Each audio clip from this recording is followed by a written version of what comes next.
Welcome to 5 Minute Deck Breakdowns, where today I want to take you through Lucian and Maokai. So the origin of this deck really comes from the idea that Maokai has recently gotten buffed to allow him to summon a sapling when you summon an ally, not just when you play the ally. So this takes me back to kind of wanting to utilize a weird SI and Demacia shell in order to have a strong mid-range presence. It's a deck that's seen plenty of different varieties of itself with the Grand Plaza and other cards. But here I'm really trying to utilize it in the sense that when the Curse Keeper will die, it will summon a Escaped Abomination, or when I use the Haunted Relic, it'll summon 3/1/1s. And if we have Maokai on the board at that point, what that can do is get us a sapling at the same time. This obviously will add more ephemeral units, ways to challenge particular units on the opponent's board, and ultimately things to die in order for Lucian to level up. Beyond just those two as well, it is important to mention Remembrance also can trigger Maokai's sapling here. So it's really just a straightforward pushing aggro deck that you're really trying to finish the game as early. You can see the highest costed unit we have here is 3. So we want to finish the game very quickly. We have a strong presence early.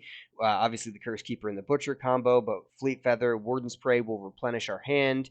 And we don't have a whole lot of spells outside of really what we're going to cast late. We're going to cast Relentless Pursuit later in the game. We'll cast Haunted Relic if we have Lucian quickly. Other than that, we won't cast it very often. So I'm actually running Stony Suppressor here in order to just reduce the opponent's options for removal.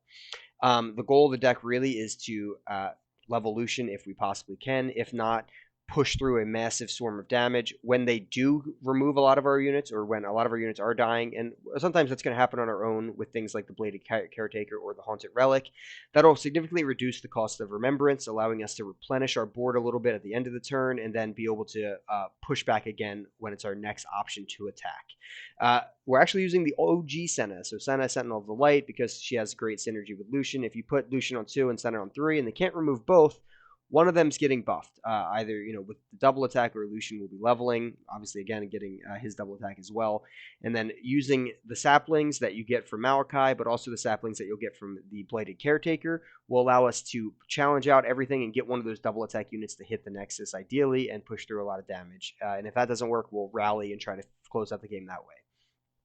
Mulligans are pretty simple here for this deck. Again, we don't have anything above a 3-cost follower, so you can pretty much keep whatever you want. Ideally we want to keep like Fleet Feather Tracker or Brightsteel Protector. Obviously those two together are amazing.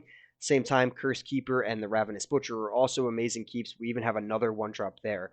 Stony Suppressor, we really only want to keep it if we're seeing our opponent is playing a more controlling deck that's going to utilize a lot of removal. If they're playing a more unit-based deck, we can pitch Stony Suppressor. Bladed Caretaker and Senna, we really only want to keep if A, we have for the Bladed Caretaker something to target easily, like a Curse Keeper or a Warden's Prey, or B, we can keep Senna if we have Lucian already. Both champions are okay to keep, but Maokai you can pitch if you don't have anything earlier than that. And spell-wise, really the only thing I would keep is the Haunted Relic if we have Lucian. Outside of that, I'd probably pitch the rest of it because we want to go fast. The strength is really just a surprisingly strong early game.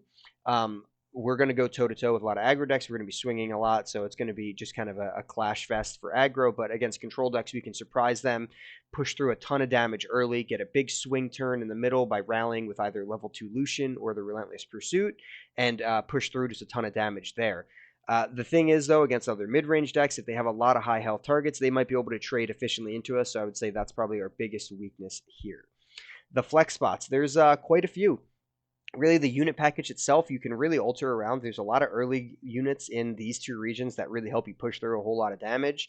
And there's also plenty of other spells you can take. If you want to really make sure you have a rally, you could try to pack another one in there. Some people don't enjoy Remembrance in this deck that I've heard. I've actually really enjoyed it just as a replenisher for your board, but it's not something that you're trying to cast early. It's just kind of, if it happens, it happens. So I would consider Remembrance and then a few of the different units flex spots here in this deck, so you can alter those and see what you like that fits your playstyle best. But again, keep in mind, we want to go fast and we want to hit the Nexus as hard as we can, as early as we can.